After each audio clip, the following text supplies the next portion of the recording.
Student, આપણે હવે activity 3 જોઈએ. ચિત્ર જોઈને જવાબ લખો. અહીંયા તમને એક ચિત્ર આપેલું છે. આ બધા અંદર ફરવા જાય છે. અહીંયા પ્રાણીઓ છે. આ બધા ઊભા ઊભા જોવે છે. ઝાડ છે, મોટો ગેટ છે, અહીંયા ટિકિટ બારી છે. બરાબર. તો આ પ્રાણી સંગ્રહાલયનું ચિત્ર છે. પ્રાણી સંગ્રહાલય એટલે ઇંગ્લિશમાં એને ઝૂ કહેવાશે. હવે આપણે એમાં પહેલો પ્રશ્ન જોઈએ. What is that? Vote is that એટલે પહેલું શું છે? ધેટ એટલે પેલું, દૂરની વસ્તુઓ માટે. તો એ ડોર કે વિન્ડો? અહીંયા આપણને ઓપ્શન પણ આપેલા છે.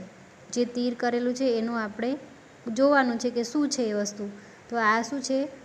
દરવાજો છે. દરવાજો એટલે ડોર. તો ધેટ ઇઝ એ ડોર થશે જવાબ એનો. પછી vote are this? Vote are this અહીંયા 1, 2 અને 3 એરો કરીને બતાવેલા છે એટલે એક કરતાં વધારે છે એટલે અહીંયા ધીસ વાપર્યું છે.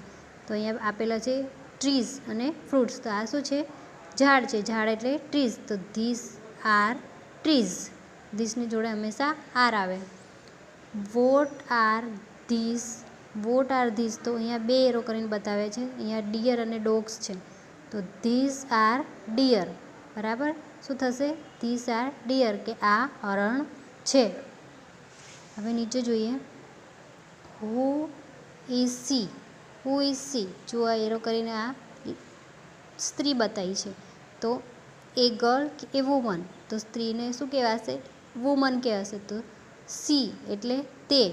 હુ એટલે કોણ? એ આપણે આગળ શીખ્યા છે. તો હુ તેણીની, કે તે કોણ છે અથવા તેણીની કોણ છે? તો સી ઇઝ એ વુમન. પછી છે વોટ ઇઝ ધેટ? જો વોટ ઇઝ ધેટ એટલે અહીંયા એરો કરીને અહીંયા સુધી બતાવેલું છે કે આ શું છે? તો એ શું છે? ટિકિટ વિન્ડો છે. તો આપણો જવાબ આવશે ધેટ ઇઝ ટિકિટ વિન્ડો. શું આવશે? That is ticket window. હવે અહીંયા પૂછ્યું છે હુ ઇઝ હી? હી એ છોકરા માટે કે માણસ માટે વાપરી શકાય. તો અહીંયા એ મેન કે બોય? તો માણસની ઇંગ્લિશમાં શું કહીશું? એ મેન. મેન કહેવાય ને? તો હી ઇઝ એ મેન થશે અહીંયા આપણો જવાબ.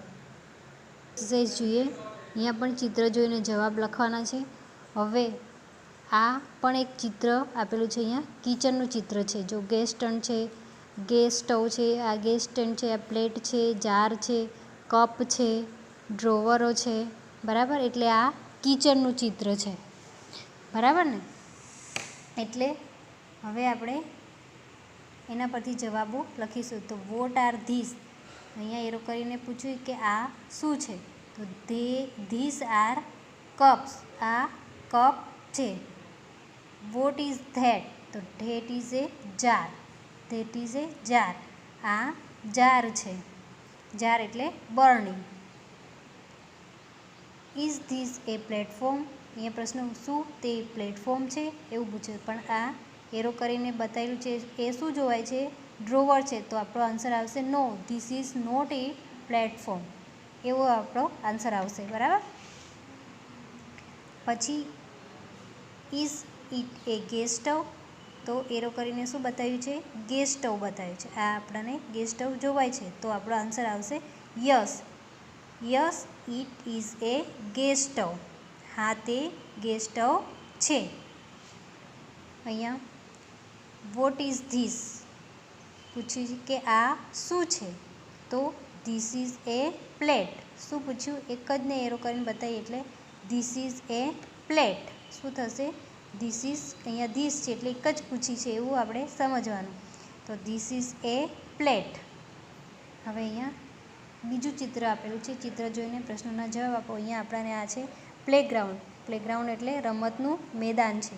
એના પરથી આપણે પ્રશ્નોના જવાબ આપવાના છે. તો ઇઝ ધેટ એ રેકેટ? શું તે રેકેટ છે? તો અહીંયા એરો કરીને આ બતાવ્યું છે કે છોકરીના હાથમાં રેકેટ છે. તો yes that is A racket જવાબ આવશે. પછી વોટ આર ધોઝ? પેલા શું છે? 2 બતાવ્યા છે ને એક સાથે એરો કરીને એટલે ધોઝ વાપરીએ છીએ. ધોઝ. તો એનો આન્સર આવશે ધોઝ આર ટ્રીઝ. આ ટ્રીઝ છે. ટ્રીઝ એટલે ઝાડ. અહીંયા આર ધોઝ ખોખો પ્લેયર્સ? શું તેઓ ખોખોના ખેલાડીઓ છે? પ્લેયર્સ એટલે ખેલાડી. તો અહીંયા આ શું રમે છે? કઈ રમત રમે છે? ખોખો જ રમે છે. એટલે આપણો આન્સર આવશે yes those are kho kho players. Yes those are kho khos player. હા તેઓ ખોખોના ખેલાડી છે. આગળનો પ્રશ્ન જોઈએ. What is this? આ શું છે? જો એરો કરીને અહીંયા બતાવ્યું છે કે આ શું છે એવું પૂછ્યું છે. તો આ શું છે? નેટ છે. તો ધીસ ઇઝ એ નેટ એવો આન્સર આપણે લખવો પડે. Is it A tree? જો અહીંયા પૂછ્યું કે તે ઝાડ છે. શું તે ઝાડ છે? તો આ ઝાડ નથી, ગ્રાસ છે. ગ્રાસ એટલે ઘાસ. આપણે અહીંયા લખવું પડે no it is not a tree. શું આવશે? No it is not a tree. હવે અહીંયા પૂછ્યું who is this? Who is this? Who એટલે કોણ અને ધીસ એટલે આ કોણ છે? અહીંયા આપણને ઓપ્શનમાં આપેલું છે રાજુ અને રીટા આપેલું છે. તો આ બોયઝ છે એટલે એનું નામ હશે રાજુ. તો ધીસ ઇઝ રાજુ. શું થશે? This is Raju. આ રાજુ છે એવું થશે. હવે અહીંયા બીજું પણ ચિત્ર જોઈને જવાબ લખો એ આપેલું છે. અહીંયા આપણને હોર્સનું ચિત્ર, હોર્સ એટલે ઘોડાનું ચિત્ર આપેલું છે અને એના પરથી આપણે પ્રશ્નોના જવાબ લખવાના છે. એમાં પહેલું જોઈએ આપણે vote are this? Vote are this કે આ શું છે એવું પૂછ્યું છે. તો અહીંયા બે રો કરીને બતાવે છે. તો this are ears. This are ears. આ કાન છે. What is this? અહીંયા પૂછ્યું આ શું છે? તો ધીસ ઇઝ એ બેક. આ એનો ઉપરનો ભાગ છે જે ઘોડાનો બેક સાઈડ આપણે કહીએ. બેક એટલે ઉપરનો. આ આપણે પણ પાછળ જે ઉપરનો ભાગ આપણે બેક સાઈડ એવું બોલીએ ને એવી રીતે આનો પણ આ ઉપરનો ભાગ છે. તો this is A back. Vote is that? પેલું શું છે કે પેલી શું છે? તો ધેટ ઇઝ એ ટેલ. પેલી પૂંછડી છે. What is this? Vote is this? Vote is this એટલે આ શું છે? તો અહીંયા એરો કરીને એક જ વસ્તુ બતાવી છે એટલે ધીસ ઇઝ એન ઇયર્સ. અહીંયા એન કેમ વાપર્યું? કેમ કે એક જ વસ્તુ માટે પૂછ્યું છે એટલે ધીસ ઇઝ એન ઇયર અને ઈ સ્વર છે માટે અહીંયા એન લગાવ્યું છે. બરાબર. હવે what are those? What are those? Those કેમ વાપર્યું? કે બે એરો કરીને બતાવ્યા છે. બે એરો કરીને અહીંયા બતાવ્યું છે અને ધોઝ એટલે પેલા. પેલા શું છે? તો ધોઝ આર લેગ્સ. લેગ્સ એટલે પગ. પેલા પગ છે એવું થશે. હવે આપણે એક્ટિવિટી 4 જોઈએ. બરાબર. પ્રાણીઓ તેમના નામ સાથે જોડવાના છે. પ્રાણીઓ અહીંયા આપેલા છે અને તેમના નામ અહીંયા આપેલા છે. આપણને અહીંયા એમના નામ સાથે જોડવાનું છે. તો પહેલું છે મંકી. મંકી એટલે વાંદરો. વાંદરો અને એનું સ્પેલિંગ અહીંયા આપેલો છે એટલે વાંદરા અને મંકીને અહીંયા જોડવાનું. પછી છે કૂતરો. કૂતરો એટલે ડોગ થશે. બરાબર. પછી છે સિંહ. સિંહ એટલે ઇંગ્લિશમાં લાયન. પછી શિયાળ. શિયાળ એટલે ફોક્સ. બરાબર. હવે અહીંયા નીચે જોઈએ. આ શું જોવાય છે? વાઘ છે. તો વાઘ એટલે ઇંગ્લિશમાં શું કહીશું? ટાઈગર. એને ટાઈગર સાથે જોડવાનું છે. પછી છે બિલાડી. બિલાડી એટલે કેટ. પછી ગાય આપેલી છે તો ગાયને ઇંગ્લિશમાં આપણે કહીશું કાવ. પછી હાથી છે. હાથી એટલે એલિફન્ટ. બરાબર. પછી છે ઉંદર. ઉંદર એટલે માઉસ.